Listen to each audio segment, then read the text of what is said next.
chief don't run, the chief don't, no, the chief don't.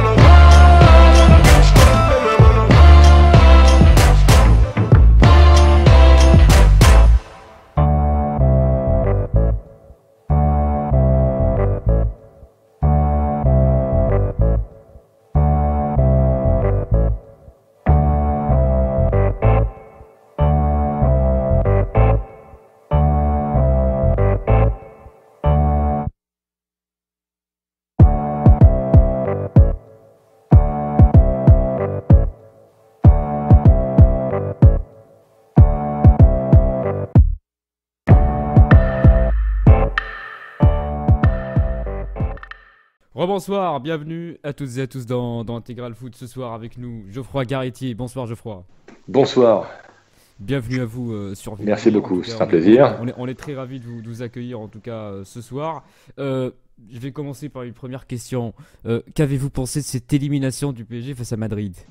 Oh, j'étais terriblement désappointé. Je vais vous dire un truc. Je suis, je pense, connu pour mon objectivité. Je suis pas un journaliste supporter, mais cette saison, j'avais placé beaucoup d'espoir au nom du foot français, au nom des intérêts supérieurs du foot français et de mon intérêt de suiveur du foot, dans le projet du PSG, le recrutement de Neymar et Mbappé, pour aller au moins en demi-finale de Ligue des Champions. La façon dont le PSG a été éliminé, et non pas l'élimination en elle-même, hein. L'élimination en elle-même, c'est un droit, c'est une possibilité. La victoire n'est jamais inscrite dans le contrat. Mais donc, la façon dont ça s'est passé m'a beaucoup désappointé, oui. C'était une régression, un échec patent, j'ai envie de dire un recul par rapport aux ambitions affichées. Presque une faute professionnelle. Voilà. Je n'aime pas ce terme, mais là, en l'occurrence, ça l'était. La façon dont le match retour a été conduit, et nonobstant l'absence de Neymar, la façon dont c'est passé en tribune, sur le terrain, évidemment, surtout sur le terrain, et en coulisses, m'a beaucoup déçu. Qui est le fautif de cette défaite aujourd'hui, de cette élimination ? Est-ce que c'est les joueurs ? Est-ce que c'est Emery ? Est-ce que c'est Nasser ? Il n'y a jamais un responsable. Parce que même s'il y a quelqu'un qui donne une mauvaise impulsion, ensuite il y a une réaction en chaîne qui doit se produire. Et si la mauvaise impulsion se traduit in fine dans les faits, c'est que personne n'a eu le caractère, le cran, le courage, la compétence, l'intelligence d'inverser la tendance. Donc tout le monde est responsable. Mais j'ai tendance à croire que puisque les dirigeants sont payés pour diriger, que si un projet faillit, échoue, c'est qu'à l'origine, les dirigeants sont responsables. Voilà. Je ne suis pas pour ceux qui pensent qu'il faut faire payer les lampistes. D'ailleurs, aujourd'hui, au PSG, soyons sérieux, se pose vraiment la question du pouvoir. Et si la question du pouvoir se pose, c'est parce que le pouvoir a échoué, a failli dans sa mission, et que c'est évidemment à ce niveau-là qu'il faut se tourner en priorité. Le reste, c'est de la littérature. Que Verratti n'ait pas tenu ses nerfs au match retour, que Unai Emery n'ait pas été capable de transcender ses joueurs, que Thiago Silva était là au retour et pas à l'aller, que ceci, que cela, que Mota soit bouilli et que pourtant il était la seule option valable au poste de sentinelle. À la limite, ça ne m'intéresse même pas. Qui les a nommés, qui a nommé Unai Emery, qui a validé les choix, qui a fait une série d'erreurs depuis des années, à des moments clés, voilà, on sait qui. Oui, enfin, l'équipe dirigeante, parce que là, encore une fois, ce serait peut-être injuste de pointer un homme, mais l'équipe dirigeante, voilà. Il y avait, pour résumer ma pensée, le PSG avait extraordinairement bien commencé sa mission en 2011, avec un triumvirat, Jean-Claude Blanc, Leonardo et Carlo Ancelotti. Enfin 2012 pour Carlo, puisqu'il est arrivé lui au 31 janvier 2011, début 2012. Voilà. C'était vraiment sans faute. Et sur les 2 premières saisons, avec beaucoup de nervosité, beaucoup d'électricité, beaucoup d'hostilité de la part de l'environnement du foot français, il n'y a rien à dire. Globalement, ça, c'est très bien. Voilà. Et puis, à partir du moment où Carlo et Leonardo sont partis, dans des circonstances sur lesquelles on ne va pas revenir, mais qui prouvent qu'il y avait un manque de maîtrise globale du sujet, de la matière et de la notion de management au niveau supérieur, à partir de ce moment-là, les choses ont lentement régressé. Parfois, ça a échappé à l'œil commun. On pouvait dire que c'était formidable, le jeu proposé par Laurent Blanc, le 4-3-3, blablabla, tout ce que vous voulez. Mais on a bien vu très vite que l'essentiel qui était le Dream Bigger, la conquête de la Ligue des Champions, était en voie d'échec, puisque chaque année, le résultat en Coupe d'Europe en Ligue des Champions était plus décevant. L'élimination, la manière était plus décevante. Vous voyez ? Et donc, c'est évidemment de là qu'on peut penser que la faute en incombe principalement aux dirigeants. Moi, j'ai une question pour Geoffroy Garaté. Allez-y, je vous écoute, cher ami. Bonjour Geoffroy déjà. Bonjour. Alors, moi j'ai une question. Vous avez parlé tout à l'heure de l'échec face au Real, qui émanait principalement du club et de l'institution, voilà, notamment sur le match retour. Est-ce que vous ne pensez pas que tout ce qui a été mis en œuvre autour de ce match retour, on peut se poser la question, mais je n'ai pas la réponse, franchement. Parce que ça serait trop simple si c'était juste ça la cause principale. On peut dire que le PSG était pénalisé par la blessure de Neymar, déjà, pour commencer. Que le PSG était pénalisé par son manque de maîtrise au moment clé du match aller, où le club a le match en main, l'équipe a le match en main, l'équipe a la main sur le match. On voit entre la 60e et la 80e minute que le Real est ballotté. Je ne vais pas dire au bord de la rupture, parce que ça serait quand même exagéré, mais le Real est ballotté.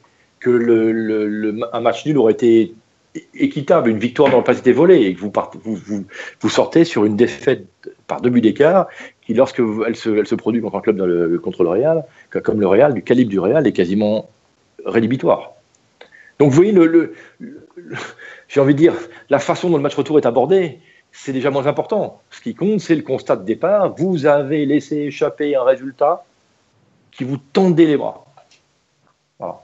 Et ça, c'est la preuve aussi de manque dans l'organisation du club, de petits points j'ai envie de dire, de crispation, de petites frustrations, de petites imperfections qui, mises bout à bout, font que d'une victoire possible, vous sortez avec une défaite quasiment rédhibitoire. Voilà. Et le reste, c'est littérature. Vous savez, on dit toujours que ce sont les vainqueurs qui écrivent l'histoire. Ce sont les victoires qui l'écrivent de ce fait, puisque les vainqueurs récoltent les victoires. C'est ce qui s'est passé. Voilà. Et après, je préfère qu'on continue à tisser la légende du Real Madrid, de sa maîtrise de ce grands événements, de sa soif de victoire, de l'incroyable sens j'ai envie de dire, du meurtre symbolique qui est dans les gènes de Cristiano Ronaldo, plutôt que de chercher des raisons d'échec au niveau du PSG qui n'en sont pas. Voilà.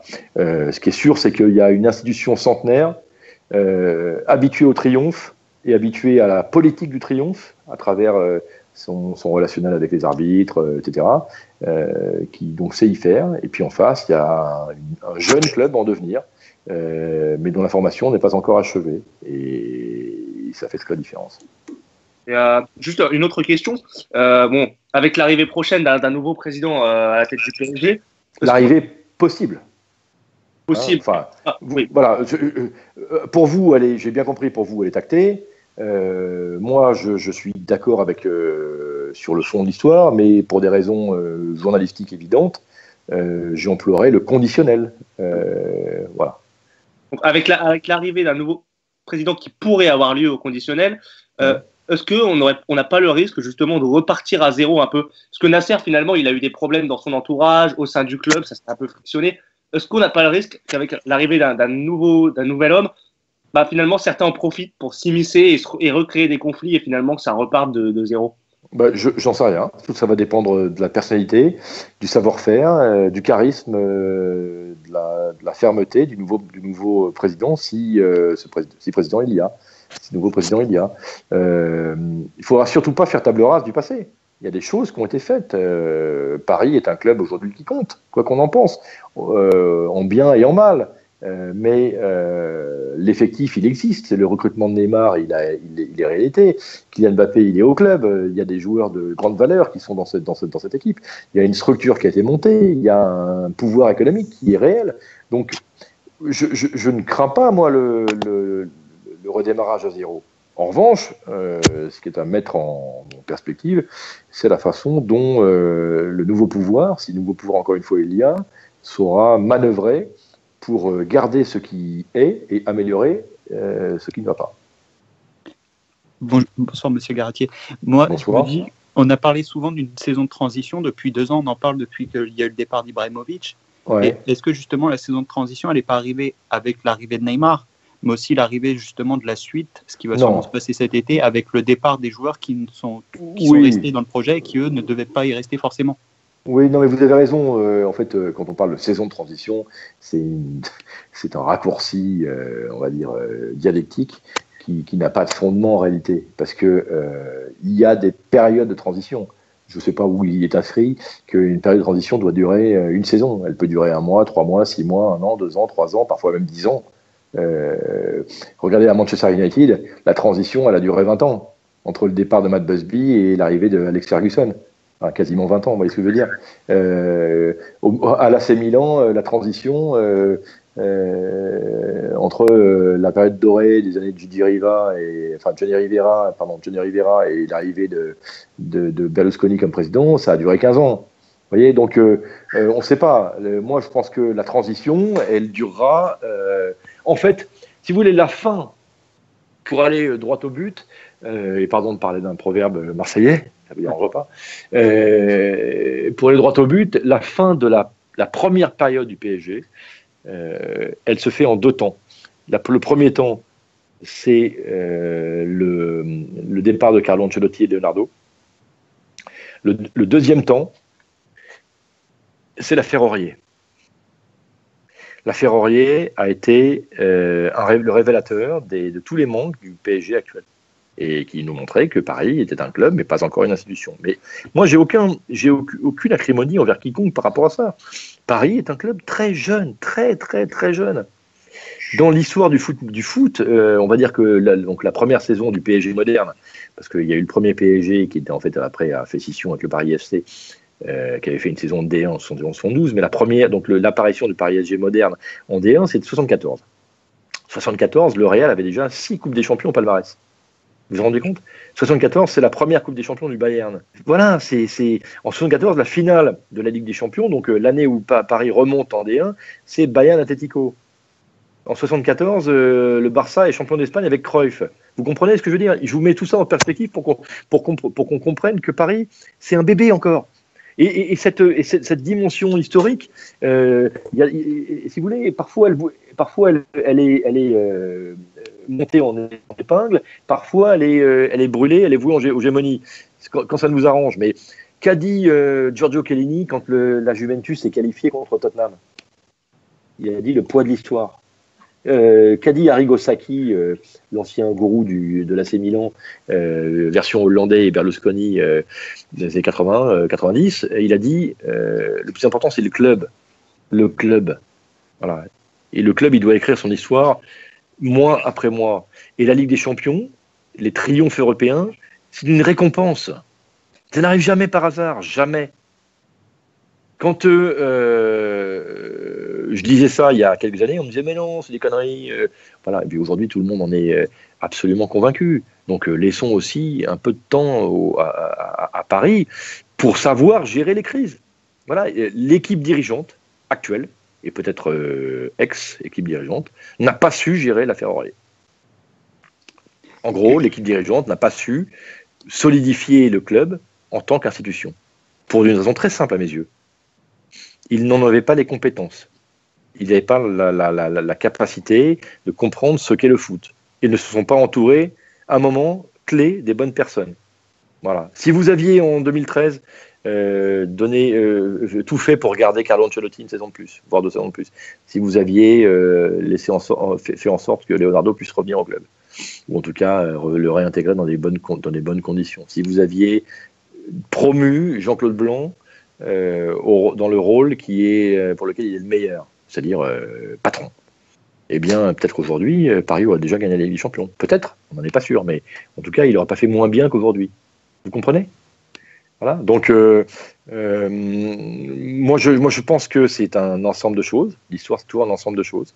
Et que, tout à pour revenir à la question d'avant, qui sur l'avant-match contre le Real, en fait, l'avant-match contre le Real, c'est la queue de la comète. Hein. Voilà. Ce match contre le Real Madrid, Paris le perd avant le match contre Manchester City il y a 2 ans. Voilà ce que je pense. Et justement, j'ai bien répondu, je ne sais pas si oui. Ça correspond à ce que vous attendiez. Et justement, on sait que donc, les Français sont sûrement les moins patients. On sait que le PSG, quand ils sont arrivés justement sous Air Qatari, ils ont dit 5 ans, ils se fixaient l'objectif de 5 ans pour gagner avec des champions, alors qu'on voyait Chelsea l'a gagné en 10 ans, et en plus sur une année où on ne les attendait pas forcément à la gagner. 9 ans pour être précis. 9 ans. Et sur une année où on ne les attendait pas à la gagner. Justement, est-ce que l'erreur du PSG, ça n'a pas toujours été ça comme dans sa direction ? Ouais, peut-être. C'est marrant parce que voilà, là vous me rappelez des choses sur lesquelles moi j'étais un lanceur d'alerte il y a de très nombreuses années, notamment quand je participais à l'émission des Spécimens sur Canal+, où on parlait beaucoup de ça, et où je prenais également l'exemple de Manchester City, il y a très longtemps, qui, dans la même quête que le PSG et que Chelsea en son temps, avait lui opté pour un renforcement des structures du club à tous les niveaux. À tous les niveaux. Et Manchester City est un modèle pour Paris. Voilà, donc la communication a été trop grande par rapport aux actions. Ça, oui. Ça a été du storytelling. Et c'est très bien de dreamer bigger, mais il faut agir bigger. Ouais, et donc, oui, la com, c'est très bien, mais agir, c'est mieux. Et vous voyez, dans la vie, il y a 2 choses. Il y a les mots, et puis il y a les actes. Ce qui définit les hommes, c'est pas les mots, c'est les actes. Et Paris n'a pas mis tous ses actes, je veux dire, le club n'a pas mis tous ses actes en corrélation avec ses mots. Donc en fait, pour rebondir à ce que vous dites, en fait, le match retour contre le Real Madrid, il est à l'image de l'ensemble du projet. Oui, mais oui, bien sûr, en réalité, moi, si vous voulez, à un moment, je me suis, tout ça, je le sais, j'en ai parlé et reparlé maintes fois avec passion et en même temps essayer de faire le plus de recul possible dans les diverses émissions auxquelles je participais. Quand je décide à un moment de soutenir le PSG, enfin, quand je dis de soutenir, c'est-à-dire de me dire, le PSG va gagner, va éliminer le Real Madrid et d'y croire. Je fais abstraction de tout ce que je sais néanmoins sur la réalité du club. Voilà. Mais je pense que la dynamique fait que, le talent fait que ils vont y arriver. Or, ils se sont autodétruits, ou en tout cas ils se sont effondrés à un moment où le Real prenait sa pleine puissance de par son expérience. Voilà, c'est tout. Ce constat-là, à un moment, il est sans appel. Il n'y a qu'une chose qui peut vous permettre de grandir, c'est le temps. Faites pas d'un enfant un adulte en 2 ans. Voilà, parfois ça prend 20 ans, 30 ans. Parfois on peut devenir adulte très tard. Très tard. Le Real Madrid a été créé en 1902. Pendant très longtemps, la Liga espagnole a commencé sa première saison, c'est 1928-29. Pendant très longtemps, ce n'était pas le Real le club dominant en Espagne. C'était l'Athletic Bilbao, c'était le Barça, ça a été le FC Valence, et le Real a pris une dimension supérieure lorsque Santiago Bernabéu est devenu président. 1943. Puis après, il y a eu différents événements, la guerre pour Di Stefano, et puis le fait que le Real est arrivé juste pile poil au moment où la Ligue des Champions, la Coupe des Champions a été créée. Ouais. Qui était champion d'Espagne en 1955 ? Eh ben, c'était le Real. Pour vous donner un exemple qui vous aide tout à fait comprendre de quoi je parlais, le champion d'Angleterre en 1955, c'est qui ? C'est Chelsea. Et à l'époque, la fédération anglaise interdit à Chelsea de participer à la Ligue des Champions parce qu'elle craint que la Coupe des Champions, comme disait à l'époque, soit un concurrent au championnat d'Angleterre. Et donc Chelsea, qui aurait peut-être gagné la Ligue des Champions, la C1, la première année, si ça se trouve, ils avaient une très bonne équipe, c'était le foot anglais, ils auraient peut-être pu être champions d'Europe, n'a pas pu participer. Et donc Chelsea a dû attendre 50 ans pour retrouver une chance de participer à la C1. Et a dû attendre, par rapport au temps de l'histoire de la Ligue des Champions, la 57e édition pour être champion d'Europe. Donc ça se joue à pas grand-chose parfois, c'est des opportunités en fait. Voyez, vous êtes là au bon moment. Et le Real était là au bon moment. Et on ne peut pas reprocher au PSG d'être aujourd'hui, de tenter de se mêler à un monde économique et sportif qui est ultra puissant, ultra fermé, et où tout est fait, au niveau des règles notamment, pour conserver le pouvoir aux anciens. Je crois. Là, je pense qu'on a fait le tour un peu sur l'aspect institution et club. Moi, j'ai juste une question toute simple, en fait. Est-ce que aussi sur le terrain, le PSG est prêt aujourd'hui à gagner la Ligue des Champions? Est-ce que le PSG peut rivaliser? Parce que finalement, oui, le PSG a acheté Neymar, Mbappé, mais est-ce que le PSG aujourd'hui a l'équipe, je dis bien l'équipe et non l'attaque, pour aller... Ouais. Donc vous pensez, j'imagine, j'essaie de traduire d'aller dans le sous-texte, vous pensez qu'il n'y a pas assez de guerriers dans l'équipe, il n'y a pas assez d'hommes forts, il n'y a pas assez de joueurs qui représentent le club viscéralement, épidermiquement, et qui sont prêts à donner tout pour lui et à le représenter au sommet. C'est ça que vous voulez dire, j'imagine. Ça, c'est un aspect de ma question, et l'autre aspect, c'est qu'on n'est pas tout simplement trop faible à certains postes. Si. Oui, pour moi, c'est la même chose. Hein. Pour moi, c'est la même chose. Pour moi, si vous voulez, la faiblesse, c'est la conséquence on va dire, de la jeunesse. Vous avez pris l'exemple de Chelsea.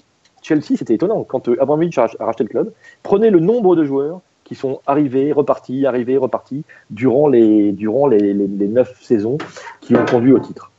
Des Arjen Robben, des Damien Duff, des Claude Makelele qui étaient là, qui sont allés aider les clubs jusqu'à un certain point, puis qui sont partis, et puis d'autres sont arrivés, et vous avez au final un noyau dur qui est resté, et si vous devez garder 4 joueurs qui symbolisent, ou 5 joueurs qui symbolisent la victoire de Chelsea en Ligue des Champions en 2012, c'est Peter Cech, qui est déjà arrivé en 2004, c'est Frank Lampard, John Terry, Ashley Cole et Drogba. Voilà. Et j'ai envie de dire, on pourrait même le réduire à à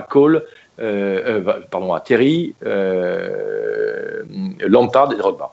Voilà. Mais et tous les autres sont partis, revenus. Enfin, vous voyez ce que je veux dire. Il y a eu des mouvements très très forts.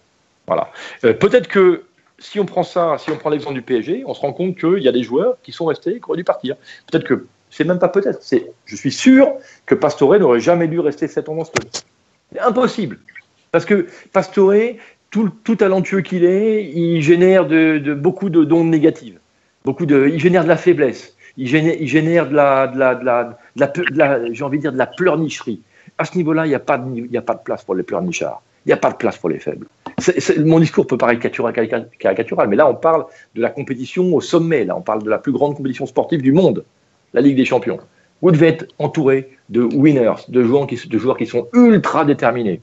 Et avec Pastore, qu'on a gardé par romantisme, parce qu'il y avait un engouement autour de lui, une hype dans le club, dans les supporters et dans certains médias, en gardant Pastore, vous vous êtes affaibli. Vous êtes interdit de recruter quelqu'un à sa place. Vous avez créé un problème social. Voilà, on peut se poser la même question sur Thiago Silva, la même question sur Thiago Motta. Thiago Motta, il y a 2 ans qu'on dit qu'il est bouilli. Et c'est un joueur pour lequel j'ai le plus grand respect, la plus grande admiration. Il a un savoir footballistique considérable. Mais on voit bien cette année c'était déjà fini pour lui. Il aurait déjà dû intégrer le staff technique depuis belle lurette.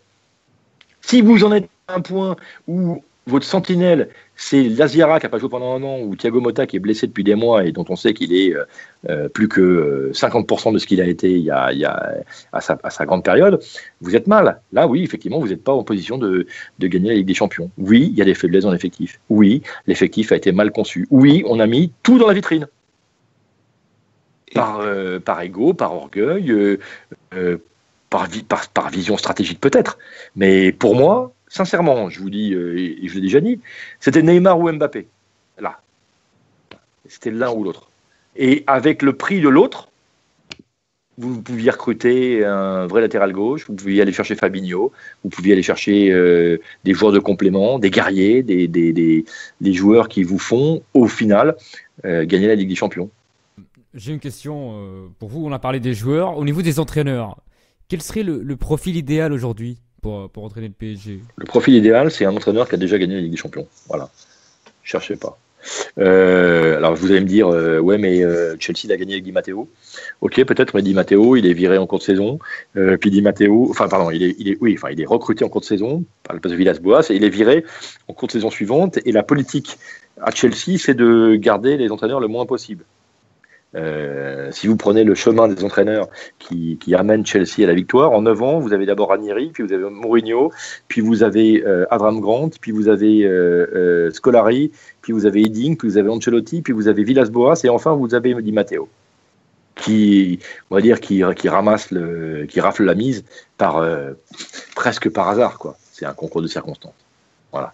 Mais au bout du compte, celui qui fait grandir tout de suite Chelsea dès la deuxième saison de Roman Abramovich, c'est Mourinho. C'est avec Mourinho que Chelsea arrive en demi-finale, que Chelsea devient un concurrent, devient un club majeur. Voilà, donc il vous faut un entraîneur qui a déjà gagné la Ligue des Champions. Donc entre Ancelotti et Luis Enrique, vous choisirez qui si vous étiez décideur aujourd'hui? Moi, j'aurais tendance à choisir Luis Enrique pour une raison très simple. C'est qu'il est plus récent et qu'il reste sur une expérience hyper positive au Barça, et en plus c'est lui qui vous a éliminé lors de la remontada. J'aurais dit Ancelotti, mais je suis pas sûr, j'ai vu ce qui s'est passé au Bayern, je suis pas sûr qu'il ait encore la flamme. Carlo, c'est quelqu'un pour lequel j'ai un respect immense, c'est le plus grand entraîneur en termes de gestion d'effectifs. C'est un des plus fiables, c'est un mec qui a réussi partout, mais je me demande s'il a encore la niaque. Voilà, je suis pas sûr. Alors que Enrique, il a vraiment la niaque, ça j'en suis sûr. Enrique, il a la niaque, mais moi j'ai un petit doute sur lui, c'est sa capacité à gérer les égos. On a vu au Barça que c'était un peu compliqué avec Lionel Messi, par exemple. Vous rigolez ou quoi? Il a resté pendant, il a fait 3 ans avec Messi, Suarez, Neymar. Pardon, quand même. Mais sur la 2 fois champion, une fois vainqueur de la Ligue des Champions, 3 fois vainqueur de la Coupe d'Espagne. Oui, sur la fin, il était usé peut-être. Il était usé. Mais enfin, rappelez-vous, la MSN, c'est avec Luis Enrique. Le jeu du Barça extraordinaire, c'est avec Luis Enrique. Je ne sais pas si vous regardez le Barça régulièrement cette saison en championnat, mais on se fait chier parfois. Hein. Moi, j'ai vu Barça Bilbao il n'y a pas longtemps, Barça Retafe, etc. C'est pas toujours la fête. Hein. C'est pas toujours la fête. Alors évidemment, ils ont perdu Xavi, Iniesta aujourd'hui est un peu sur la pente. Ils ont recruté des très jeunes joueurs pour une vision à long terme comme comment s'appelle-t-il, Dembélé ou Coutinho. Mais c'est un club qui a beaucoup changé. Ils prennent plus de buts, ils savent fermer la porte quand il le faut.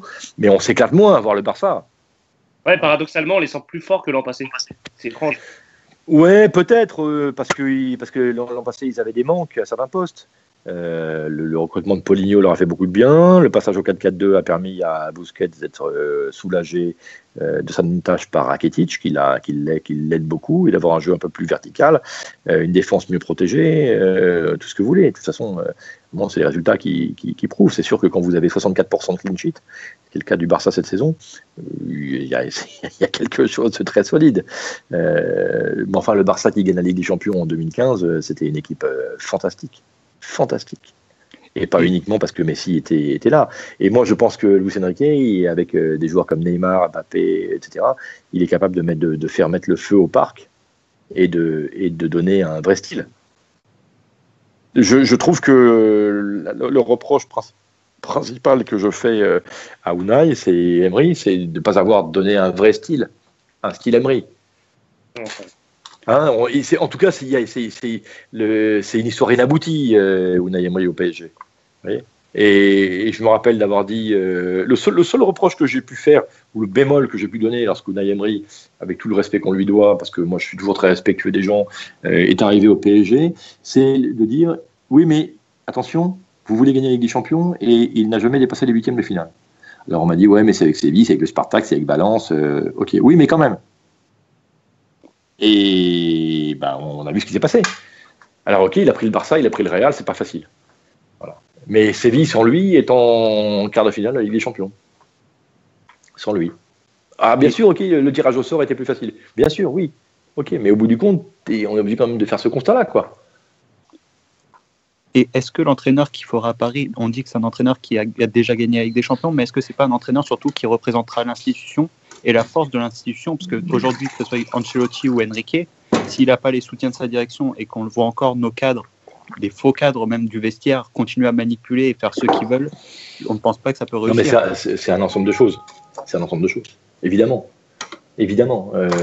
Il faudra au PSG, et donc à l'entraîneur et à son staff technique, le soutien total, sans faille. Et quand je dis le soutien, c'est pas forcément un soutien physique, c'est un soutien mental, un soutien global de toute l'institution. Et de toute façon, Paris, reprenez ce qu'a dit Arrigo Sacchi il n'y a pas longtemps, Paris doit d'abord devenir un grand club et ensuite avoir un grand palmarès. Voilà. Et pour un club jeune, Paris a déjà un très gros palmarès national. C'est formidable ce qui se passe quand même. Et moi je dis cette saison, ok, vous êtes éliminé en huitième de finale, c'est pas grave. Allez chercher tous les records. Allez battre leur record de points, battre leur record de victoire, essayez de vous approcher le plus possible du record de but du RC Paris, continuez votre radia sur les coupes. C'est comme ça qu'on crée un club. Si vous prenez la Juventus, ou le Real, ou le Barça, vous prenez le palmarès sur 100 ans. Et vous dites, fabuleux, 30 titres de champion, X Coupe d'Europe, tant de participations consécutives à la Ligue des Champions. Oui, sur 30 ans, sur 40 ans, sur 50 ans. Voilà. C'est ça, au bout du compte, qui fait qu'un club se construit. Au niveau de l'arbitrage vidéo, vous êtes d'accord, pas d'accord, vous en pensez quoi On a changé de sujet, là. On est sur le général. Oui. Moi je suis archi pour. Je comprends même pas qu'il y ait de débat là-dessus.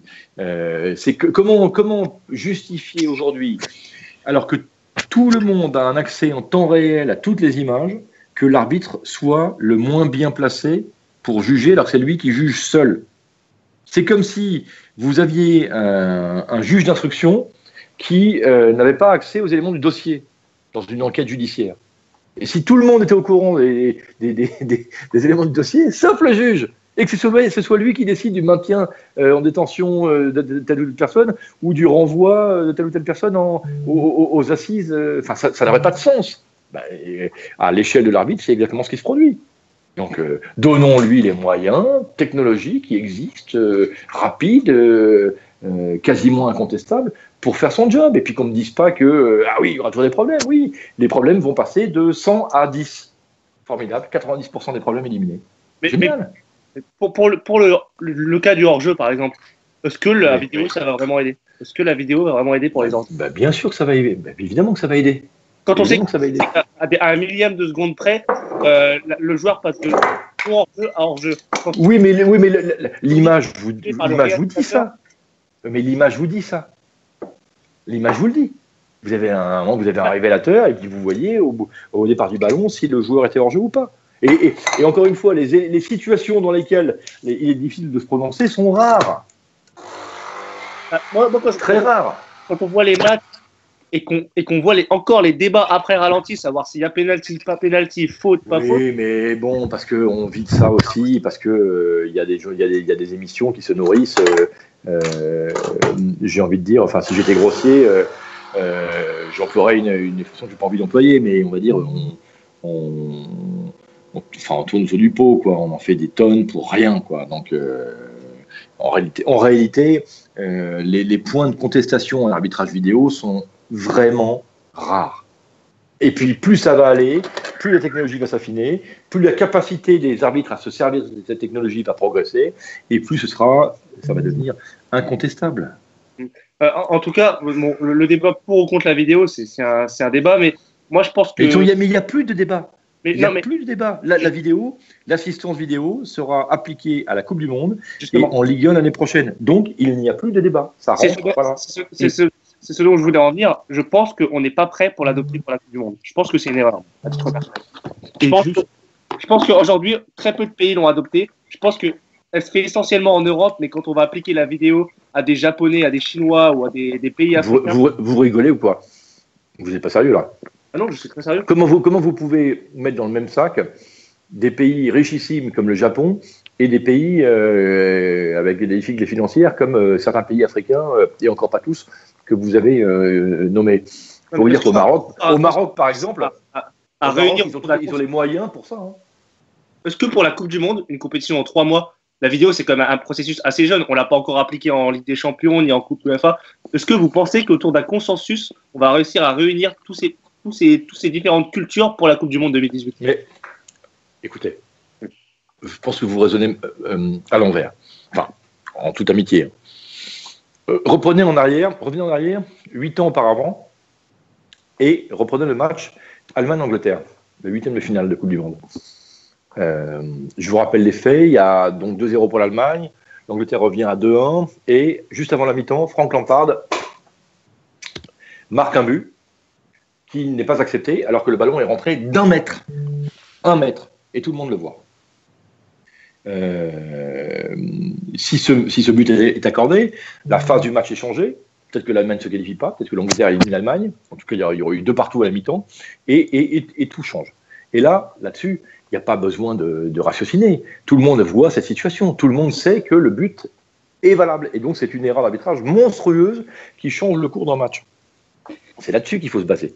Et c'est pas sur le consensus technique de machin, le fait que que la vidéo soit pas universelle ou que tout le monde n'ait pas l'envie ou les moyens d'appliquer dans sa pleine mesure. Le fait, c'est juste d'essayer de briser les injustices. Ça part quand même d'un bon sentiment. Et on sait c'est quand même la base. On sait aujourd'hui aussi que justement l'UEFA ne l'a pas encore mis pour la Ligue des Champions. Quand on voit toutes les erreurs d'arbitrage qu'il y a eu en Ligue des Champions, le PSG l'an dernier était l'un des premiers clubs à encore gueuler. Bien sûr. On sait que cette année le PSG a encore remis en question l'arbitrage avant le match retour. Donc justement, est-ce que c'est pas remettre en cause les anciens clubs qui sont là depuis très longtemps, qui eux sont toujours un peu avantagés, même si c'est inconsciemment, ils ont toujours l'avantage de l'arbitrage. Même en Ligue 1, le PSG là, du fait de sa notoriété.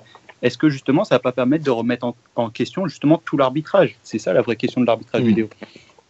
En fait, je crois qu'il ne faut pas être conspirationniste. Je ne dis pas que vous l'êtes, mais j'ai lu des théories sur Twitter comme quoi les grands clubs ne voulaient pas de l'arbitrage vidéo pour garder leur pouvoir. Moi, je ne crois pas à ça. Je pense que la réflexion de Alexander Tcheferin, le patron de l'UEFA, elle se base sur le fait qu'il y a des pays pour lesquels c'est plus compliqué de mettre la VR en œuvre. Il y a des clubs, des stades dans lesquels ce sera encore une fois compliqué, et que ça demande un effort stratégique que l'UEFA n'est pas forcément prêt à mettre en place cette saison, voilà, à fournir cette saison. Mais au bout du compte, chacun sait que c'est inévitable. Inévitable. Et je m'en réjouis complètement. Et vous pouvez dire que c'est prématuré, mais à un moment, il faut bien commencer. Et je trouve que par maints aspects, l'action de la FIFA et de Gianni Infantino peut être critiquable. Autant là-dessus, mais je suis à 100% derrière eux. Et je pense que Michel Platini était vraiment dans un combat d'arrière-garde tout le temps où, à la tête de l'UEFA, il refusait la vidéo. Et s'il avait été à la tête de la FIFA, il l'aurait refusé également. Et son argumentation sur le fait que ça doit être universel est juste inaudible. Inaudible, parce que si c'était vrai, encore faudrait-il que tous les matchs soient diffusés. Or, 99% des matchs ne sont pas diffusés. Et encore, je pense que c'est 99,9% des matchs ne sont pas diffusés. Ce qui compte, c'est que les matchs qui sont soit diffusés au plus haut niveau, soit agrémentés de l'arbitrage vidéo pour éviter que chacun continue à croire que le football est un sport injuste. Voilà. Le mot-clé, c'est justice. Le mot-clé, c'est équité. Voilà, c'est ça qui m'intéresse. Moi, ceux qui me disent ah mais oui, mais les erreurs historiques font partie du foot, non, ça m'intéresse pas. La main de Dieu, de Maradona, je considère qu'elle n'aurait jamais dû être accordée. Vous voyez, pour moi, Maradona, le but comment dire, qu'il symbolise, qu'il incarne le mieux, c'est le deuxième but contre l'Angleterre, qui aurait dû de fait être le premier but, où il dribble 5 Anglais et où il marque le but du siècle. Voilà. Mais peut-être que les Anglais auraient égalisé, qu'il y aurait eu prolongation, ça on ne saura jamais. Mais la main de Dieu, c'est grotesque. Grotesque. Juste, j'aimerais passer à l'équipe de France très rapidement avant de conclure. Vous êtes, optimiste cette année pour cette Coupe du Monde ou pas? Je suis pas pessimiste, ça c'est sûr. Maintenant, vous savez aussi bien que moi que selon le résultat du groupe, vous pouvez prendre l'Argentine en 8e et puis sortir en 8e de finale. Voilà. Et est-ce que si vous sortez en 8e de finale à l'issue d'un grand match où Lionel Messi aura marqué le but vainqueur, est-ce que vous pourrez dire que c'est un échec? On vous dira ouais, 8e de finale c'est nul, mais non. Non, c'est pas aussi simple. Donc c'est un tournoi, c'est compliqué d'aller au bout. On l'a fait une fois, c'est déjà très bien. On aurait pu le faire 2 fois. En 2006, les circonstances ont décidé autrement. Déjà, on y est, c'est bien. L'Italie n'y est pas. Il y a les favoris traditionnels que sont l'Allemagne et le Brésil, les 2 plus grosses nations. Moi, je pense qu'on est capable de faire quelque chose de bien. Mais je ne vais pas vous dire, la France va être championne du monde à coup sûr. Non, j'ai aucune garantie par rapport à ça. On a des très bons joueurs, mais des jeunes joueurs. L'équipe de France est jeune. L'équipe de France manque peut-être encore de vécu commun. Neymar est brésilien. Je sais pas, Manuel Neuer, je ne sais pas s'il y sera, mais est allemand. Messi est argentin, Ronaldo est portugais. Voilà. Et ces joueurs-là, on les a pas. Mais on a de très bons joueurs. On a de très très bons joueurs. On a une très bonne équipe. On a un bon coach. Voilà. On peut viser l'écart. On peut espérer être. Pour moi, un succès, c'est quand vous êtes en demi-finale, de toute façon. Là, vous êtes dans le dernier carré, là, vous pouvez dire que la Coupe du Monde a réussi. Mais encore une fois, vous pouvez sortir en 8e contre l'Argentine. Et est-ce que la force de l'équipe de France, justement, c'est pas d'avoir créé cette institution après Naïsna, avoir créé l'institution de Deschamps plus fort tous les joueurs et créer ce groupe-là? Je suis d'accord. Et puis d'avoir, même sans l'avouer forcément, mais créer ce qu'on appelle des role models. Role models, comme disent les Américains à propos des joueurs de NBA ou de foot américain. Des joueurs positifs, dans lesquels vous pouvez vous retrouver. Voilà, on a eu des moments difficiles. On a eu des joueurs qui se comportaient de manière désastreuse. Il y a eu un moment où l'institution équipe de France a été piétinée par faiblesse dirigeante. Les enfants font des conneries. Si vous laissez faire des conneries, ils les reproduisent. Si vous sévissez, si vous faites preuve d'autorité, de bonne autorité, ils ne recommencent pas et en plus ils transforment leur énergie négative en énergie positive. On a laissé faire des joueurs pendant très longtemps pour des raisons sur lesquelles on va pas revenir aujourd'hui. Aujourd'hui, c'est fini. En tout cas, apparemment, c'est fini. Et je vois l'émergence de joueurs très intéressants et de personnages très intéressants, comme Djibril Sidibé, par exemple. On a vu Antoine Griezmann il y a un peu plus longtemps, Olivier Giroud, des joueurs comme ça, des joueurs comme N'Golo Kanté. N'Golo Kanté, très très intéressant ce joueur et cet homme. Voilà, c'est la France. Ça, c'est l'équipe de France qu'on a envie de voir. C'est même pas la question qui chante ou pas la Marseillaise. C'est la question que chacun peut se retrouver en eux, que ce sont des joueurs qui véhiculent à la fois un talent technique et des valeurs positives humaines, voilà, et sociales. Et ça, c'est l'essentiel. On peut pas concevoir le sport différemment aujourd'hui. Il y a trop d'enjeux autour du sport. Juste pour terminer, je suis assez d'accord avec ce que Geoffroy a dit. On a vraiment beaucoup de talent, mais je pense qu'il faut aussi savoir reconnaître qu'une demi ou qu'un quart de finale, ça serait déjà une belle prestation pour l'équipe de France. Parce qu'on a tendance à beaucoup en faire autour de cette équipe de France, de même les placer en favoris au même niveau que l'Espagne, l'Allemagne et le Brésil. Mais pour moi, c'est absurde. Voilà, pour moi, il nous manque quelque chose par rapport à ces nations. Par rapport à l'Allemagne, il nous manque le jeu collectif huilé qu'Allemagne. Par rapport à l'Espagne, il nous manque l'expérience que ont des Ramos, des Busquets, des Iniesta que nous, on n'a pas. Et par rapport au Brésil, évidemment, il nous manque un joueur de top mondial. Voilà. Vous avez bien résumé, je suis d'accord avec vous. Merci voilà, à vous. messieurs. En tout cas, j'espère que bon appétit. Vous avez pris plaisir et moi aussi. Et puis je vous dis à très bientôt. Et puis vous me rappelez quand il y aura un nouveau président au PSG. Voilà. Merci. Allez. Merci. Bon, à bientôt. À bientôt. Au revoir. À bientôt, au revoir.